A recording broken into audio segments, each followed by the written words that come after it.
So today we're going to tackle a really modern problem, financial chaos, by looking at a timeless story. We're diving into the story of Nehemiah to, believe it or not, uncover a practical method for rebuilding your financial life literally from the ground up. Just think about that for a second. What if the real issue isn't about what's missing from your bank account, but what's missing in your defenses, your structure, your plan? Asking this one question, it changes everything. And our guide on this journey is Nehemiah. Now, he wasn't a king, he wasn't some famous general. He was, for all intents and purposes, an ordinary guy who saw a massive problem, a city in complete ruins. And he got this incredibly clear mission: rebuild. And his journey, it turns out, holds a blueprint for our own reconstruction. And the parallel here is just so direct and powerful. The ruined walls of Jerusalem, with all their gaps and weak spots, are a perfect metaphor for our financial lives today. Those breaches in the wall, that's our debt, our disorganization. And that vulnerability to attack, well, that's the constant financial anxiety that just eats away at you when you don't have a plan. So the very first step is to face the problem head on.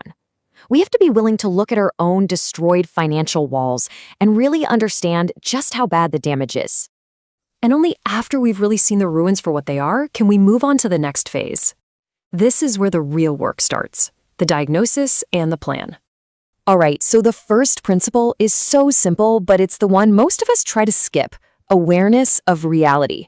Before he even thought about lifting a single stone, Nehemiah went out at night and inspected the walls. He needed to see the damage for himself.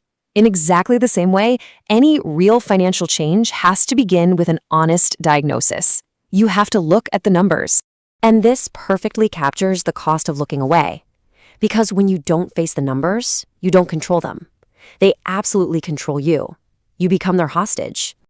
Now let's get into the second principle: putting emotion in its proper place. When Nehemiah saw the walls, the story says he was deeply pained. He actually wept. But here's the key: he didn't let that pain dictate his actions. He used it as fuel for a strategy. Your finances demand the exact same discipline.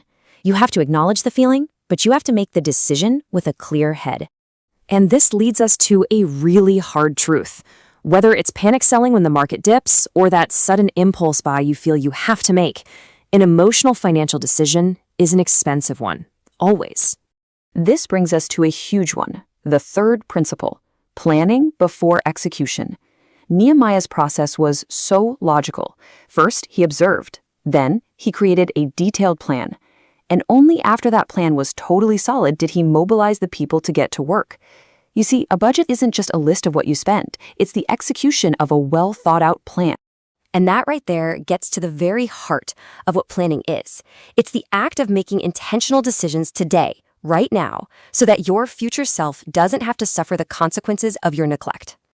Okay, so with a solid plan in place, we can finally shift our focus. It's time for the reconstruction and action. This is where that strategy finally meets some real effort. Principle number 4 is all about the intelligent use of resources. Nehemiah went to the king with a super specific list. He needed letters for safe passage and a request for timber from the king's own forest. He didn't ask for a blank check. And this totally reframes how we should see something like credit. It's not the villain. It's not inherently good or evil. It's a tool. And its value depends entirely on how and why you use it. This just nails it. The problem is never really the credit itself. The real issue is using it reactively, without a clear strategic purpose that actually builds toward your bigger financial plan. Our fifth principle is all about teamwork, shared responsibility. Nehemiah didn't try to build the wall himself. He was smart. He assigned a specific section to each family. They worked side by side, each one responsible for their part of the bigger project. This is such a powerful model for family finances, where success, real success, requires everyone to be completely aligned. So what happens if that alignment is missing? Well, the result is pretty much inevitable. You might be building something, sure, but you're building crooked walls, unstable structures that are frankly just bound to fall down. Building the wall is one thing, a massive achievement, but keeping it standing, that's another thing entirely. And this brings us to the next vital phase: protecting for the long term. Principle 6 is all about protecting against the unexpected. As they were rebuilding, Nehemiah's enemies were threatening to attack. His solution was brilliant. The people worked with one hand and held a weapon in the other. They were building and defending at the same time. Your emergency reserve, that's your financial weapon. It is not a luxury, and it's not a sign you're a pessimist. It is a non-negotiable layer of protection. Just let that one sink in. Life happens. It's unpredictable. If you build your entire financial life without a reserve fund, it's not a matter of if you'll face a crisis, it's just a matter of when. And you will find yourself right back where you started, rebuilding all over again. And our final principle is about maintaining focus on the long term. Nehemiah's enemies, they tried everything to stop him. They mocked him, they lied about him, they tried to lure him away from the wall for a meeting. He ignored all of it. Today, our biggest distraction is social comparison. Constantly looking at what other people have will destroy your financial project faster than almost anything else. This is just a simple, unyielding truth. Success is born from focus. The moment you abandon your plan to go chase some distraction, whether it's envy or just a new shiny object, that's the moment the real work stops. So we've walked through the principles, we've seen the blueprint, and now the focus turns to you and to your own reconstruction. Look, the key takeaway from all of this is that Nehemiah didn't just get lucky. He didn't rebuild those walls by chance. He followed principles. And true financial health, it works the exact same way.